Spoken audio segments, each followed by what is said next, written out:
What's going on, Smitties and people of the world? It is Patrick here, and today, guys, I'm bringing you the ultimate solo guide to Mob of the Dead. Now, first things first, if you're not totally comfortable with Mob of the Dead, you may have some difficulty following this because I'm not going to be going into depth on, how to build the plane and stuff. You got to be comfortable with that. And if you're not comfortable with that, you don't know how to do everything, you're not totally, know everything about the map, I have an ultimate guide to the map down in the description. It'll tell you everything that you need to know, get good at that, and then you can come back to this. And the other thing I just want to say is that this is just supposed to be a loose guideline of what you should do, what I think is going to work. Maybe there's things that'll work better for you than I say, and whatever. That's your call. This is a loose guideline. But without further ado, let's get straight into this. Alright, so starting off on round 1, we're obviously going to want to shock that voltage meter right there, and that's going to give us the jail cell to open up and give us those double points. Now, do not get it right off the gate. What you want to do is wait till all the zombies come in. There's only 6 when you're playing solo, and you want to wait for them to all come in and then give them at least 6 shots, right? At least 6, no more than 6, and then knife them. This is going to maximize the points that you can get on round 1, and by the end of it, you should probably get to about 2,500 if you do very well. And also letting them in is going to let you get drops like maybe a max ammo, which will give you more ammo in your pistol, which will let you get more ammo. So basically, this round is all about maximizing your points. Alright, moving on to round 2, we're going to want to kill all the zombies in the central area and then make our way out to the library, leaving just a few, right? And from here, we're going to want to go up into the area with the dog head. And before you buy the B23R, which you see I do here, go out, open this door, and check to see if the key is there. If the key is there, you want to buy the B23R. If the key is not there, you're going to have to go to the other area, open the door, and go through there. And if you want, you could buy the MP5. It's really your call. I'm just saying, don't buy the MP5 if the key is in the spot right beside the warden's area, because you're just going to be wasting like your points, and you want to save your points because this is all about maximizing efficiency and stuff like that. So once we have out here, if the key is here, obviously just afterlife yourself and go through all that business. If it's not here, go to the other area, afterlife yourself, and go through all that business. And the other thing that you're going to want to do on this round is activate the dog head, right? Because we want to just get that out of the way, just get it done with so we don't have to worry about it later. So activate that dog head, and that's pretty much it for that round. Moving on to round 3, this round is pretty much just about getting points. You just also want to finish this dog head, make it spawn, spawn out, and basically just focus on getting headshots, get points, save your ammo, don't waste it stupidly trying to get body shots. Go for headshots, that's going to get you the most points, and that's about it for round 3. Okay, now moving on to round 4, we're going to want to go up these stairs, open the door, and once you have just a few zombies left, go into purgatory mode and turn on electric cherry and the gondola. Now, we're going to be getting electric cherry the next round, but may as well just do it right now. Moving on to round 5, we have the option of buying electric cherry. Now, I would recommend it, okay? That my personal preference is get it. It's going to give you that one more step of defense against the zombies if you get trapped or something. I recommend it. If you're someone who's likely to go down and just going to waste it, don't bother because it's not the end of the world if you have it. But I would personally say get it. It's going to help you, I think, but that's your call.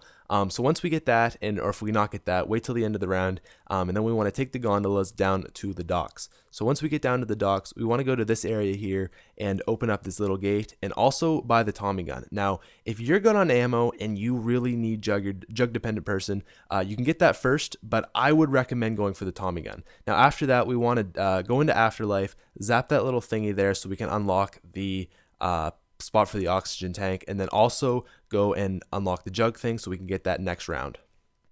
Okay, round 6 is pretty straightforward. Basically, we just want to chill down in this area right here with their Tommy gun and get 2,500 points. All we want to do this round is just get jug. Round 6, we do have our electric cherry, which we don't want to waste, so try to get jug as quick as possible. Very important perk, and this is a really good area just to train around. The zombies shouldn't be coming too fast, so you shouldn't have a problem, and just get as many points as possible. So once we're on to that, and we have 2,500 points, like you see I do right here, we're going to want to go up and get our jug. Now, apart from this, that's really all there is to round 6, and then we can move on to round 7, which is finally getting the gears rolling for building the plane and getting Pack-a-Punch.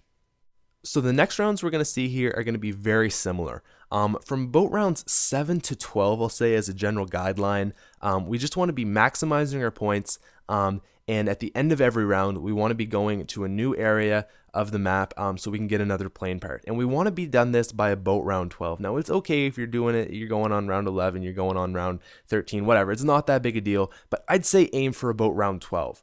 And you want to have enough points that you will have a very good chance of either getting the Blundergat or the ray gun from the box. That should be your goal by round 12. All right, so you're on about round 12. You've got a ton of points and you've got all the parts to the plane. Two other things you may want to consider doing are getting claymores, which I would definitely get. Free, weapons, whatever, free explosives. And the other thing you're going to want to get is the shield. Now, the shield's optional. You don't have to get it, but I would recommend against doing it, all right, before you go to the bridge. And from here, basically, we just got to go up, put our stuff on, and all that good stuff. Now, once we get to the Pack-a-Punch, you are going to want to Pack-a-Punch just your Tommy gun, because if you want to train there for maybe just even a couple rounds, you don't want to be wasting your Pack-a-Punch or your ray gun ammo, because you don't get a lot of max ammo on the bridge. You do get some. I've gotten them before, but you don't get a ton. So you're going to want to just Pack-a-Punch your Tommy gun for now. Now, let's talk about training on the bridge. Now, the bridge is the best spot to train by far. It's really open. One thing you're going to want to do is put your claymores down there, because like I said, you're not going to be getting many max ammos, and the ones that you do will be few and far between. So you want to be getting claymores stocked up there. So once you get into the later rounds on the bridge, you can just pick those up, drop them right in front of a huge crowd of zombies, and it'll take out a whole bunch of them. It's a really smart thing to do. It's going to save you ammo and save you time. So like I said, this is a really big area. You don't have a lot to worry about, it's really easy to get out of like a crowd and stuff. You're probably going to be least likely to go down here. No zombies will spawn in from back of you. They all spawn in that opposite direction over there by the Pack-a-Punch. So it's really, really easy to train in. Really great. I love training here. The only problem is with Brutus. So, that's your call whether you want to train here. Now moving on to the dock area. Okay, now moving on to the docks. Now this is my personal favorite area. It's like this just banana loop going on here. It's difficult enough that it keeps you paying attention, but not hard enough that you can't do it. It's not too bad to do. And like I said, this is my favorite spot. Also, some other perks here. You got Jug sitting right there, so if you ever go down, it's pretty easy to get to it. You're going to have the trap, which is going to be really good. So you're never going to run out of, ways to kill guys. And also you have the Tommy gun right there on the wall. So that's going to save you, maybe if you're out of ammo, whatever. So a lot of good things about this area, and I would recommend going here.